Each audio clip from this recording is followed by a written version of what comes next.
17 мая состоялась встреча президента Института культуры Организации экономического сотрудничества Саада Хана с представителями Государственного комитета по телевидению, радиовещанию и кинематографии Туркменистана.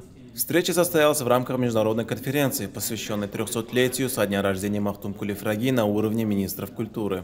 В ходе встречи Саад Хан сообщил, что намерен провести встречу кинематографистов стран-членов ОЭС. Заместитель председателя Государственного комитета Туркменистана по телевидению, радиовещанию и кинематографии Какаев отметил, что в ноябре этого года в Туркменистане пройдет международный кинофестиваль «Горкут-Ата» и сообщил, что в нем будут представлены фильмы об истории и культуре туркменского народа. На брифинге, посвященном 300-летию со дня рождения Махтум Кулифраги, было предложено участие кинематографистов государств-членов ОЭС. В ходе встречи были также обсуждены направления сотрудничества в области кинематографии и обмена информацией.